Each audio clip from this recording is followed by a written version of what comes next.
तंत्रोटकं वारतिककारमन्या अस्मद्गुरुं सन्ततमानतोऽस्मि। श्रुते स्मृते पुराणानामालयं करुणालयं नमामि भगवत्पादं शङ्करं लोकशङ्करं शङ्करं शङ्कराचार्यं केशवं बादरायणं सूत्रभाष्यकृतो वन्दे भगवन्तो पुनः पुनः। ईश्वरो गुरुरात्मेति गुरुर्देवदेवाय यो मद्व्याप्तदेहाय दक्षिणामूर्तये नमः। ॐ शान्तिः। पूर्णमदः पूर्णमिदं पूर्णात् पूर्णमुदच्यते पूर्णस्य पूर्णमादाय पूर्णमेवावशिष्यते। ॐ शान्तिः शान्तिः शान्तिः। ॐ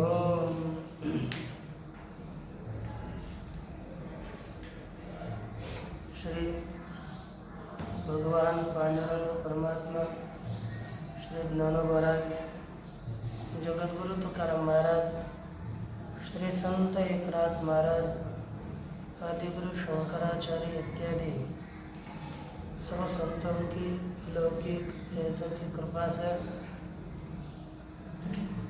उपनिषदों के विचार के प्रसंग में बृहदारण्यकोपनिषद का आश्रय करके विचार हम करने जा रहे हैं। बृहदारण्यकोपनिषद में तृतीय अध्याय के पंचम ब्राह्मण का विचार इससे पूर्व पूर्ण हुआ। इसके बाद अर्थात कहोल ब्राह्मण के बाद यह जो छठा ब्राह्मण है गार्गी ब्राह्मण, उसी गार्गी ब्राह्मण का अब आरंभ करेंगे। कहा कि छठे इस ब्राह्मण में संपूर्ण ब्रह्म कार्य का विवेचन किया जाएगा और ब्रह्म का सर्व निर्णय से ब्रह्म का सर्वांतरत्व, ब्रह्म के सर्वांतरत्व का भी निर्णय करना चाहिए। इसलिए इस ब्राह्मण का आरंभ करते हैं। उसके विषय में भगवत भाष्यकार जी ने भूमिका करी है। कहते हैं यत् साक्षात अपरोक्षात् ब्रह्म यह आत्मा सर्वांतरः इति उक्तम तस्य सर्वांतरस्य स्वरूपाधिगमाय शाकल्य ब्राह्मणात् ग्रंथ आरभ्यते। का यत् साक्षात् अपरोक्षात् ब्रह्म यह आत्मा सर्वांतरः इति उक्तम, जो साक्षात अपरोक्ष ब्रह्म है, जो प्रत्यक्ष अपरोक्ष ब्रह्म है, जो आत्मा सर्वांतर है, सबके अंदर रहने वाला है, सर्वांतर में सर्वांतर स्थित है। यह जो बताया गया तस्य सर्वांतरस्य, वह जो सर्वांतर आत्मा है उसी सर्वांतर आत्मा के स्वरूपाधिगमाय, स्वरूप के ज्ञान के लिए, उसी आत्मा का स्वरूप निर्णय हो तो उसी के ज्ञान के लिए शाकल्य ब्राह्मणात् ग्रंथ आरभ्यते। शाकल्य ब्राह्मणों से जो पहला ग्रंथ है उसका आरंभ, क्योंकि आगे जाकर के दग्ध शाकल्य ग्रंथ आएगा विषय। अंतिम नवम ब्राह्मण है शाकल्य ब्राह्मण, उससे पहले का जो ग्रंथ है उसका आरंभ किया जाता है। इसलिए उसी सर्वांतर आत्मा के ज्ञान के लिए इस ग्रंथ का आरंभ किया जाता है। बताए हुए संबंध को यहाँ पर बता रहे हैं कि पृथ्व्यादीनि आकाशांतानि भूतानि अंतर्बहिर्भावेन व्यवस्थितानि तेषां यद्बाह्यं अधिगम्य बाह्यम अधिगम्य निराकुर्वन् द्रष्टुः साक्षात् सर्वांतर अगौण आत्मा सर्व संसार धर्म विनिर्मुक्तः दर्शयितव्यः इति आरम्भ।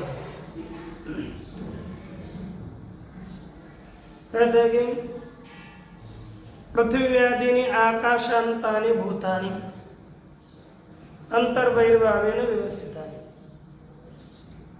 पृथ्वी से लेकर, पृथ्वी है आदि जिनके, पृथ्वी आदि ईशांतानि पृथ्वी आदि, पृथ्वी इत्यादि, आकाश अंते ईशांते आकाशांतानि, पृथ्वी इत्यादि और आकाशांत, आकाशांत में है जिनके ऐसे भूत है, सभी भूत अंतर्बहिर्भावेन व्यवस्थितानि, अंदर और बहिर्भाव से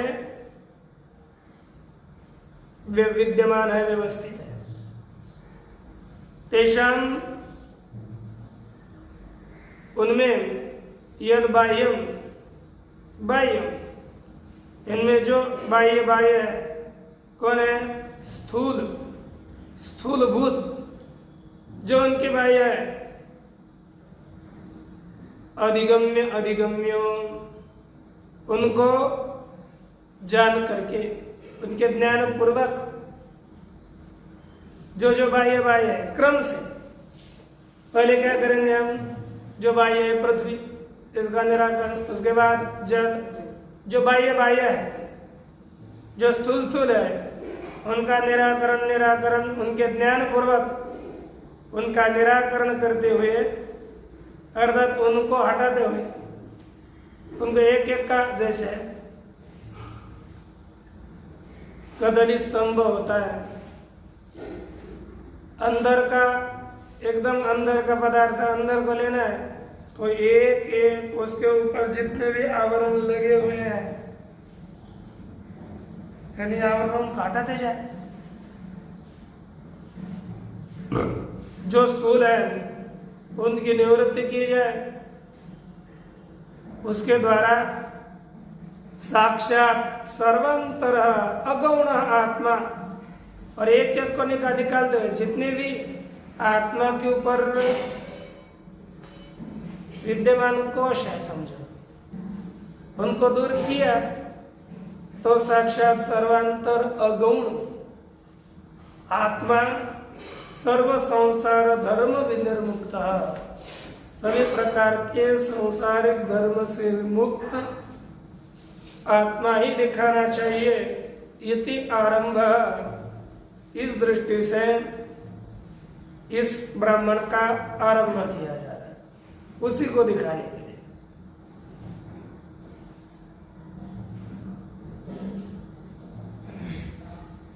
यहाँ पर ये कहा कि बाह्यम इत्यादि पद्य है ना,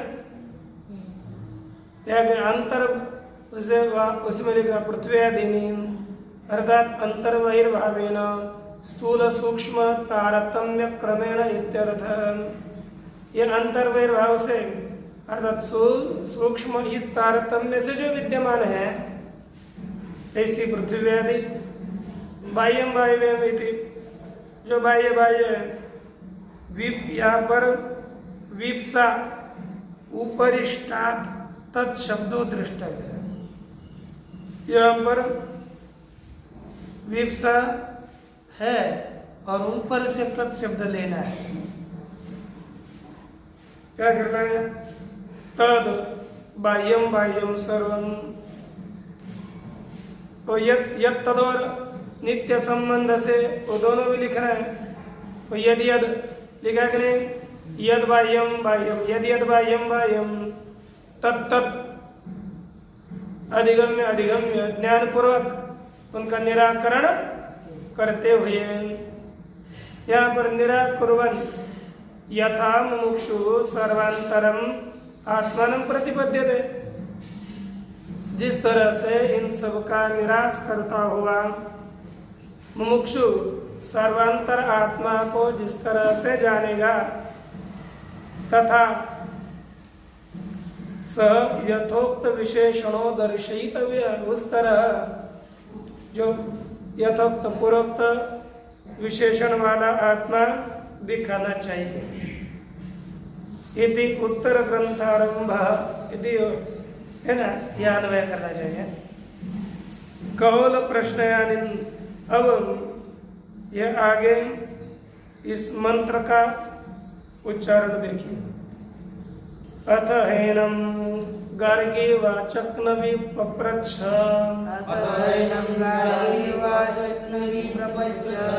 याज्ञवल्क्येति होवाच यदिदं सर्वम् अप्सु ओतं प्रोतं,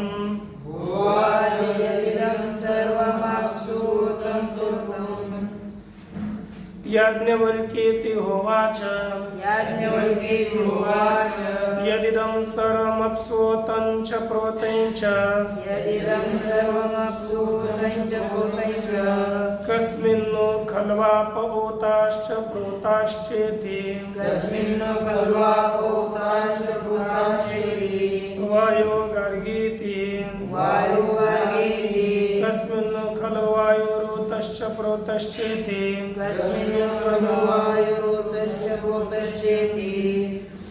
अंतरिक्ष लोकेषु गार्गीति,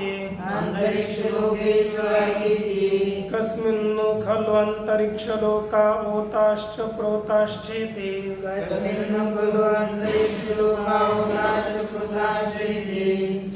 गंधर्व लोकेषु गार्गीति, कस्मिन्नो खलु गंधर्व लोका ओताश्च प्रोताश्चेति,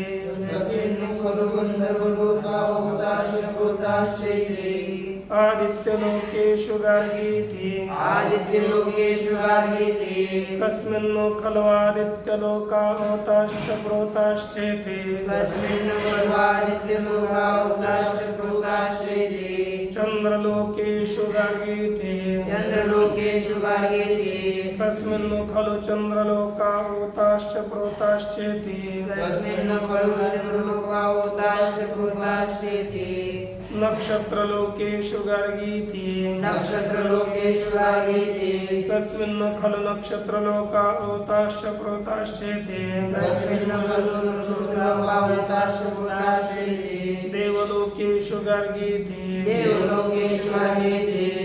कस्मिन्नो खलु देवलोकाश्च ओताश्च प्रोताश्चेति, इंद्रलोकेषु गार्गीति, कस्मिन्नो खलु इंद्रलोका ओताश्च प्रोताश्चेति, प्रजापतिलोकेषु गार्गीति, कस्मिन्नो खलु प्रजापतिलोका ओताश्च प्रोताश्चेति, ब्रह्मलोकेषु गार्गीति, कस्मिन्नो खलु ब्रह्मलोका ओताश्च प्रोताश्चेति, स होवाच गार्गी अतिप्राक्ष्य माते मुर्दा व्यपतत माते मुर्दा व्यपतत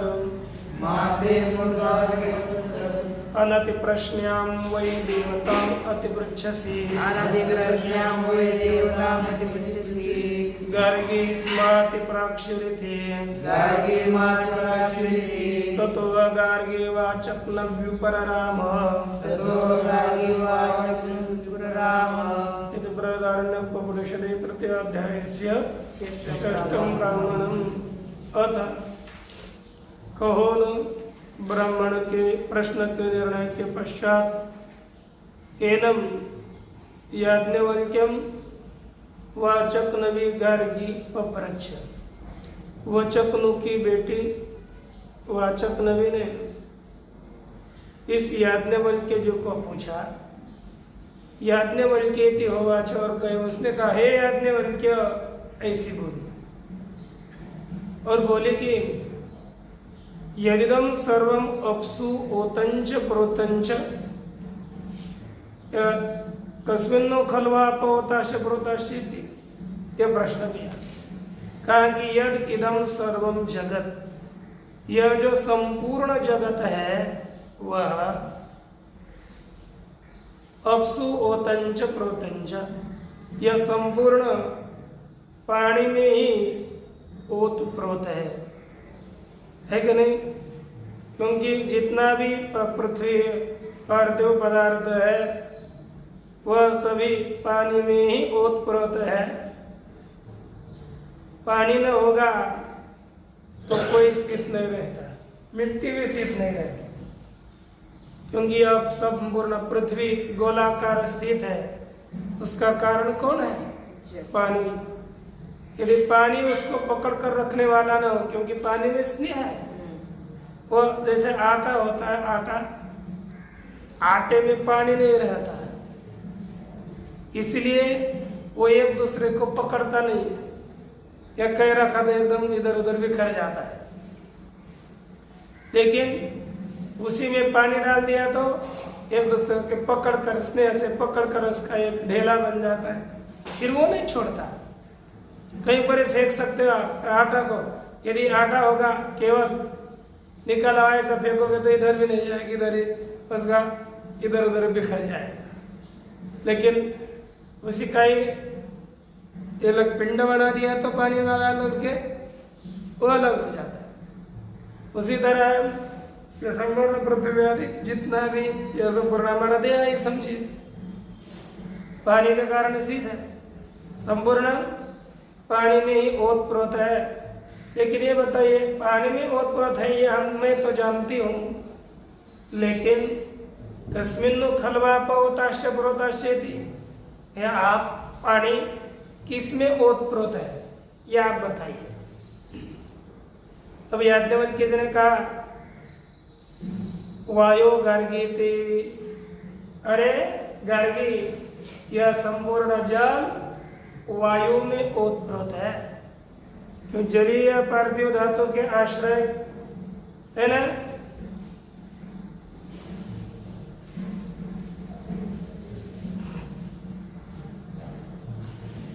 क्योंकि यहाँ हिंदी में भी लिखा जलीय पार्थिव धातु के आश्रय लिए बिना अग्नि का स्वरूप सिद्ध ही नहीं होता। अग्नि का स्वरूप कब सिद्ध होता है? जल अथवा पार्थिव धातु को हमको आश्रय करना पड़ता है, इसलिए अग्नि का ओतप्रोत भाव सिद्ध नहीं होता है ना। इसलिए गार्गी ने कहा, अब ये याज्ञवल्क्य जी ने बताया ये वायु में ओतप्रोत है, तो पुनः शंका हो गई कि वायु कस्मिन्नु खलु वायु रोतश्च प्रोतश्चेति, हे याज्ञवल्क्य किसमें यह वायु ओतप्रोत है? मैंने उत्तर दिया अंतरिक्ष लोकेश, ये अंतरिक्ष लोक में भी ही वायु ओतप्रोत है। न शंका हुई, गार्गी बोली कस्मिन्नु खलु अंतरिक्ष लोका होताश्च प्रोताश्चेति, यह अंतरिक्ष लोक किसमें ओतप्रोत है? नीत है। उत्तर दिया गंधर्व लोकेशु, ये गंधर्व लोक में स्थित। पुनः गार्गी प्रश्न को कर दे, गंधर्व लोकेशु गार्गीति याज्ञवल्क्य का वचन हुआ। याज्ञवल्क्य के प्रति गार्गी ने कहा पुनः, कस्मिन्नु खलु गंधर्व लोका होता शब्रोता शेति। हे याज्ञवल्क्य, ये गंधर्व लोक किसमें उत्पन्न है? याज्ञवल्क्य जी उत्तर देते हैं, आदित्य लोकेशु गार्गीति, आदित्य लोक में उत्पन्न है। कस्मिन्नु खलु आदित्य लोका होता शब्रोता शेति। ये किसमें? यह संपूर्ण आदित्य लोक भूतप्रोत है। का चंद्रलोकेशु गार्गी थी, ये गार्गी ये तो सब चंद्रलोक में उत्पन्न है। फिर कहा कि फिर चंद्रलोका, कस्मिन्नु खलु चंद्रलोका होता शब्रोता शेति। इसमें ये चंद्रलोक उत्पन्न है। उत्तर क्या दिया? नक्षत्र लोकेशु गार्गी थी, यह संपूर्ण नक्षत्र लोक में उत्पन्न है। पुनः शंका करी, कस्मिन्नु खलु नक्षत्र लोका होता शब्रोता शेति। उसका उत्तर रूप से उत्तर कहते हैं कि देवलोकेशु गार्गी थी, देवलोक में नक्षत्र लोक उत्पन्न है। पुनः कहा कि नक्षत्र ये देवलोक में किसमें उत्पन्न है? कस्मिन्नु खलु देवलोका होताश्च प्रोताश्चेति। ये देवलोक किसमें उत्पन्न है? उत्तर याज्ञवल्क्य जी ने दिया, इंद्रलोकेशु गार्गी थी, ये गार्गी सब इंद्रलोक में उत्पन्न है। पुनः प्रश्न हुआ, कस्मिन्नु खलु इंद्रलोका होताश्च प्रोताश्चेति। हे याज्ञवल्क्य, ये इंद्रलोक किसमें उत्पन्न है? तो उत्तर दिया, प्रजापति लोकेशु गार्गी थी, ये सब प्रजापति लोक में उत्पन्न है। कस्मिन्नु खलु प्रजापति लोक का होता है, प्रजापति लोक किसमें उत्पन्न है? उत्तर दिया, ब्रह्मलोकेशु गार्गी थी, यह सभी ब्रह्मलोक में उत्पन्न है। पुनः प्रश्न किया, कस्मिन्नु ब्रह्मलोका होता है, इसमें ब्रह्मलोक उत्पन्न है। तब ब्रह्मलोका लोक किसमें उत्पन्न है? ये जब कहा तब यहाँ पर थोड़ा ये श्रुति भगवती अथवा याज्ञवल्क्य कहने लगे, कहते कि गार्गी महति प्राक्षी स होवाच, स अर्थात याज्ञवल्क्य होवाच। गार्गी महति प्राक्षी, तू अतिशय मत पूछ, अति प्रश्न मत करना, क्योंकि यह न्यायोचित नहीं है। अति प्राक्षी है ना, महति प्राक्षी, यह अति प्रश्न मत करना। नोचेत महते मूर्धा व्यपप्तद, तेरी मूर्धा न गिर जाए, तेरा सिर न गिर जाए। अति प्रश्न वही देवता मत पृच्छसी, तो अति प्रश्न वाली जो देवता है उससे पूछ रही है। ऐसा महति प्राक्षी, तो ऐसा ये गार्गी महति प्राक्षी, तो अति प्रश्न मत कर। ततो गार्गी उपरराम, गार्गी वाचक लगे उपरराम।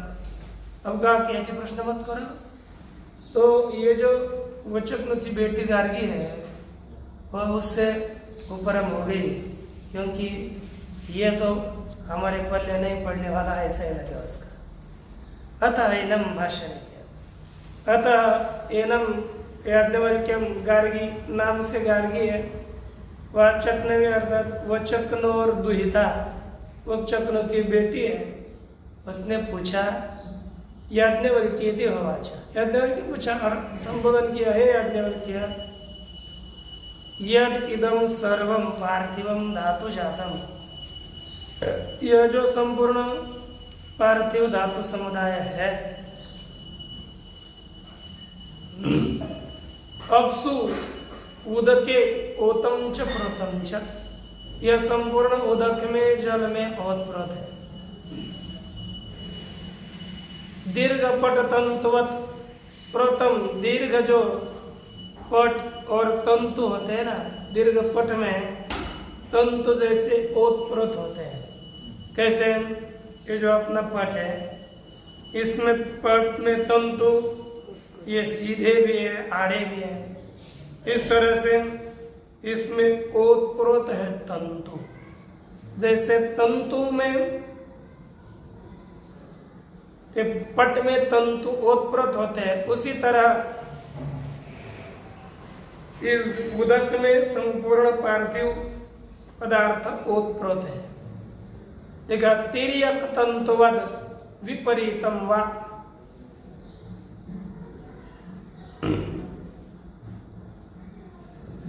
ये ओत का अर्थ क्या दिया पता है? ओत का दिया दीर्घ पट तंतुवद। पट के जो लंबाई तंतुमान है उसे कहेंगे ओत। ये लंबे मान तंतु है, ये ओत तंतु हो गए। और ये जो प्रोत है, प्रोत का अर्थ है तिर्यक तंतुवत। तिर्यक तंतु अर्थात आड़े तंतु, उसकी तरह अर्थात तद विपरीतम, अथवा उल्टा भी कर सकते हो। ओत के लिए आप आड़े ले लो और प्रोत के लिए सीधे ले लो, जो लेना है वो ले लो। इसकी तरह जो ओतप्रोत है, सभी जल में ओतप्रोत है। अद्वि सर्वतो अंतर बहिर्भूता भीर व्याप्तम इत्यर्थ। जो जल है वह सब ओर से अंदर बाहर विद्यमान जो जल है उनके द्वारा यह व्याप्त है। अन्यथा सत्तु मुष्टिवद विशीर्येत। कहीं तो जो सत्तु की मुष्टि होते हैं, मुट्ठी सत्तु जानते हो? जैसे पीठ देखने के जो हमारे आटा कहेंगे, चने का आटा, वो सत्तु की मुष्टि है। यदि वो जल से ओतप्रोत नहीं है तो क्या होता है? खुला कर देंगे, तुरंत गिर जाता है आटा, है कि नहीं? उसी तरह यदि ये पृथ्वी पार्थिव पदार्थ, पृथ्वी इत्यादि, यदि ये जल के द्वारा ओतप्रोत न होती तो ऐसी बिखर जाती, ये गोल न रह जाती, ये बिखर कर गिर जाती। ये जिस कारण से स्थित है अर्थात वो ओतप्रोत, उसमें जल ओतप्रोत है।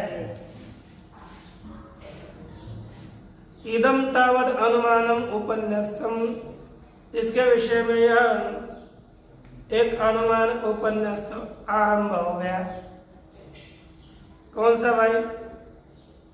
कहते हैं कि यत् कार्यं परिच्छिन्नं स्थूलं कारणेन अपरिच्छिन्नेन सूक्ष्मेण व्याप्तम इति दृष्टम। समझो, यत् परिच्छिन्नम स्थूलम कार्यम, जो परिच्छिन्न और स्थूल कार्य है वह अपरिच्छिन्न सूक्ष्म कारण के द्वारा व्याप्त होता है। अर्थात यदि यद कार्यम तत्कारणेन व्याप्तम। जैसे घट कार्य है, वह घटरूप कार्य जो अपरिच्छिन्न मृत्तिका है उस मृत्तिका के द्वारा व्याप्त है। ये व्याप्ति है, नित्य है। कि कभी इसलिए लिखा यत् कार्यम तत्कारणेन व्याप्तम। ठीक, एक हो गई व्याप्ति। यत् कार्यम तत्कारणेन व्याप्तम, एक व्याप्ति। यत् परिच्छिन्नम तद व्यापकेन व्याप्तम, जो परिच्छिन्न है वो व्यापक से व्याप्त होता है कि नहीं? यत् परिच्छिन्नम तद व्यापकेन व्याप्तम यच्च स्थूलम तत् सूक्ष्मेण व्याप्तम। इति प्रकार व्याप्ति। जो स्थूल होता है वह सूक्ष्म के द्वारा आच्छादित होता है, व्याप्त होता है। इस तरह से 3 प्रकार की व्याप्ति बताई गई। इति शब्दस् तत्समाप्यर्थः।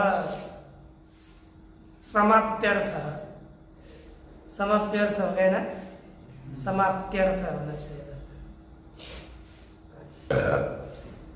इति शब्द,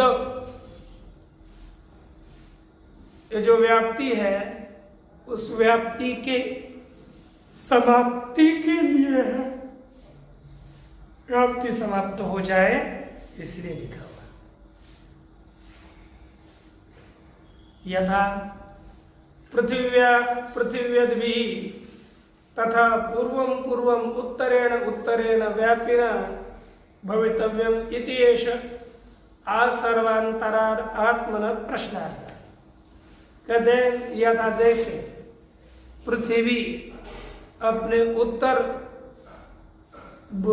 जल के द्वारा व्याप्त है, उसी तरह पूर्व पूर्व पदार्थ उत्तर उत्तर जो व्यापक है उसके द्वारा व्यापिना उत्तरेण भवितव्यम, वो आच्छादित होना व्यापक के द्वारा पूर्व पूर्व व्याप्त तो होना ही चाहिए, अर्थात वो व्याप्त हुआ है। इतेश सर्वांतरात् आत्मन प्रश्नार्थ, यही प्रश्न का अर्थ है कि आत्मा सबका अंतर है, इसलिए सबसे व्याप्त है।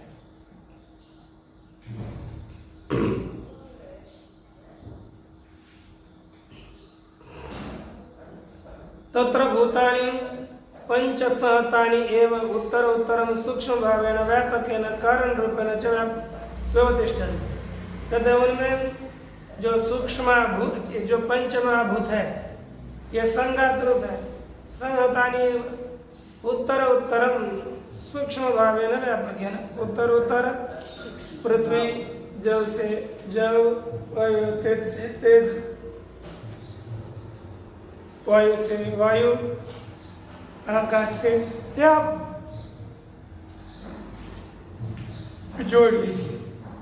यह सूक्ष्म भाव जो सूक्ष्म भूत है उत्तर उत्तर रजत, सोना नहीं, खड़े रहकर पढ़ना उठा।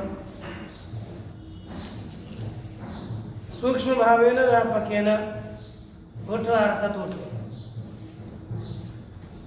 हाँ पुनः सोचो।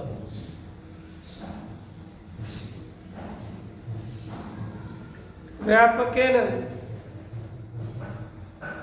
कारण रूपेण, जो व्यापक कारण है उस कारण रूप जो गंधर्वादि लोग हैं उनके रूप से व्याप्त होकर ये व्यवतिष्ठन्ते, ये सभी स्थित रहते हैं। तो यहाँ पर एक शंका होती है, न च परमात्मना आर्वाक तद व्यक्ति रेकेण वस्तंतरम अस्ति सद्य से शब्दमिति श्रुते है। कहा कि महाराज परमात्मा से पीछे तद व्यतिरिक्त अर्थात उस भूत पंच से व्यतिरिक्त कोई दूसरी तो वस्तु है नहीं। उन्होंने को सत्य से सत्यम ये श्रुति बताइए, सत्यम च भूत पंचकम, सत्य से सत्यम च परमात्मा। परमात्मा से पीछे तो एक ही वस्तु है, भूत पंचक, और उस भूत पंचक सत्य का भी सत्य परमात्मा है। कस्मिन्नु खल्वापो होताशय प्रोताशयते, किसमें निषेध है? यह जल ओतप्रोत है। तासाम अपि कार्यत्वात् स्थूलत्वात् परिच्छिन्नत्वात्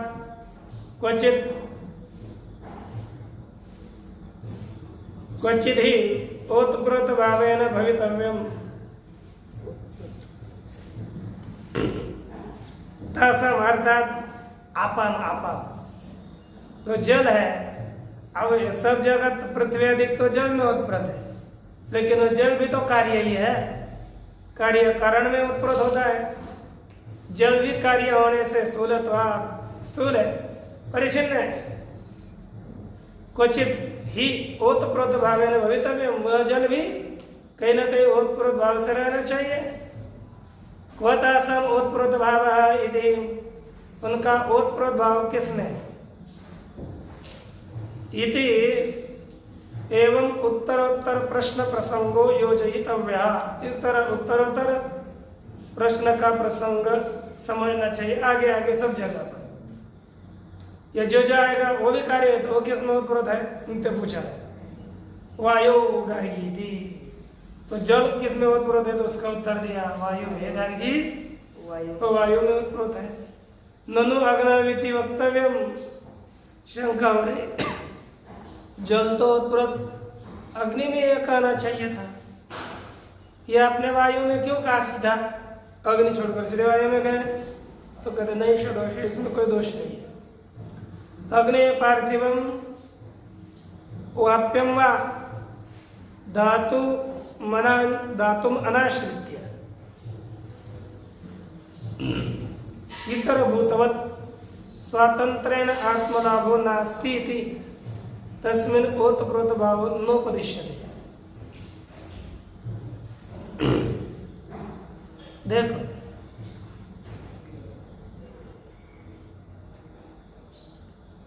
अग्नि है वो पार्थिव अथवा जलीय धातु का आश्रय करके आश्रय न करके,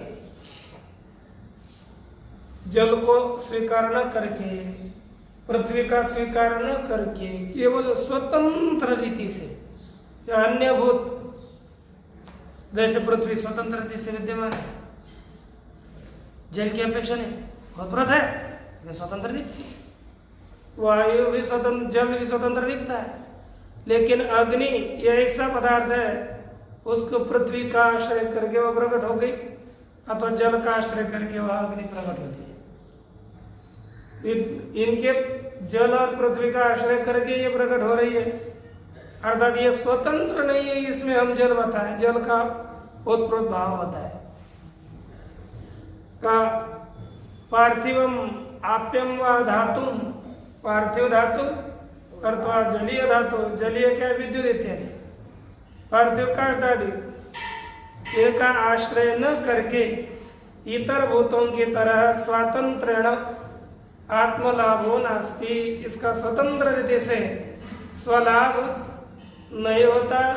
यदि तस्मिन् ओतप्रोत भाव नोपदिश्यते, किसमें ओतप्रोत भाव नहीं बताया जाता है? अग्नि में ओतप्रोत भाव जल का नहीं बताया जाता। कस्मिन्नु खलु वायुरोतस्य प्रोतस्य इति, किसमें यह वायु ओतप्रोत है? तो उत्तर दिया किसमें? अंतरिक्ष लोकेशु गार्गी, अंतरिक्ष लोक में ओतप्रोत है। तो पुनः हो गया कि तानि एव भूतानि समतानि अंतरिक्ष लोकाः, क्योंकि वही भूत संघात को प्राप्त हो गए तो अंतरिक्ष लोक होते हैं। तान अपि, वे अंतरिक्ष लोक भी किसमें ओतप्रोत है? तो गंधर्व लोक में। गंधर्व लोक किसमें ओतप्रोत है? आदित्य लोक में। आदित्य लोक चंद्रलोक में। चंद्रलोक नक्षत्र लोक में। नक्षत्र लोक देवलोक में। देवलोक इंद्रलोक में। इंद्रलोक विराट शरीरारंभक जो भूत है कौन? प्रजापति लोक में। प्रजापति लोक ब्रह्मलोक में। ब्रह्मलोका नाम अंडारंभकानि भूतानि। ब्रह्मलोक शब्द का अर्थ लिया ब्रह्मांड का आरंभ करने वाले भूत, उसी को कहते हैं ब्रह्मलोक। सर्वत्र ही सूक्ष्म तारतम्य क्रमेण प्राणी उपभोग आश्रयाकार परिणतानि भूतानि सहतानि तानि एव पंचेति बहुवचन भांजी। कहा कि सर्वत्र ही सूक्ष्म तारतम्य क्रमेण प्राणियों को भोगाश्रयकार परिणतानि भूतानि, सब जगह पर सूक्ष्म तारतम्य क्रम से प्राणी उपभोग आश्रयकार रूप से परिणत ये सहतानि संघात युक्त पंचभूत है। बहुवचन भांजी, ये बहुवचन के क्योंकि 5 हैं इसलिए बहुवचन के भागीदार भी है, तो भूतानि बहुवचन लिखते हैं हम। कस्मिन् खलु ब्रह्मलोकावताश प्रोताशेति, यह ब्रह्मलोक किसमें उत्प्रोत है? तब वो याज्ञवल्क्य ने कहा, हे गार्गी महति प्राक्षी, तो अति प्रश्न मत कर, स्वम प्रश्नम न्याय प्रकारम अतीत्य आगन पवेन प्रष्टव्याम देवतम अनुमाने न प्राक्षी। कहते अपने प्रश्न को न्याय प्रकार, जो उचित प्रकार है, उस उचित प्रकार को छोड़ करके आगमेन प्रष्टव्याम देवता, शास्त्र के द्वारा ही पूछे जाने योग्य जो देवता है उसे अनुमाने न महाप्राक्षरित्यर्थ, अनुमान से बिल्कुल मत पूछे, क्योंकि वो आगम का विषय है, अनुमान से आप नहीं पूछ सकते। पृच्छन्ते तब क्या होगा? पूछने वाली जो तू है, माते पूछन्ते तब म्हणजे ते मूर्धा मा व्यपक्तद विस्पष्टम पदे, तेरा शीर स्पष्ट रीति से न गिर रहा है, क्योंकि तूने प्रश्न ऐसा किया, दस तो बोल दिया था। देवताया स्वप्रश्न आगम विषय, देवता का उसका प्रश्न आगम का विषय। तम प्रश्न विषय अतिक्रांता, उस प्रश्न के विषय का अतिक्रमण किया हुआ, प्रश्न के विषय को छोड़ दिया करके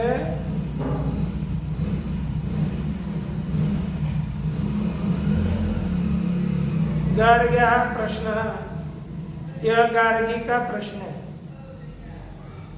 है ना, अनुमानिकत्वात्, यह गार्गी का अनुमानिक प्रश्न है। यस्या देवता प्रश्न, जिस देवता का प्रश्न है, स अति प्रश्न, वह देवता अति प्रश्न देवता है। नाति प्रश्न अर्थात अनति प्रश्न, जो अति प्रश्न वाली नहीं वह अनति प्रश्न वाली है। स्वप्रश्न विषया एवं केवल आगम गम्य, वो केवल स्विषय प्रश्न विषय वाली ही है, केवल आगम के द्वारा ही वह जानने योग्य है। ताम अनति प्रश्न्याम, वही देवताम अति पृच्छसी, उसी अनति प्रश्न वाले देवताओं को आप पूछ रहे हो। अतो गार्गी महति प्राक्षी ही, इसलिए गार्गी अतिशय प्रश्न मत करना। मर तुम चेत नेच्छसी, यदि मरना नहीं चाहती हो तो अति प्रश्न मत करना। ततो गार्गी वाचक न उपराम, उसके पश्चात वचक की बेटी गार्गी अपने प्रश्न से उपरम हो गए, अर्थात उस प्रश्न को रोक दिया।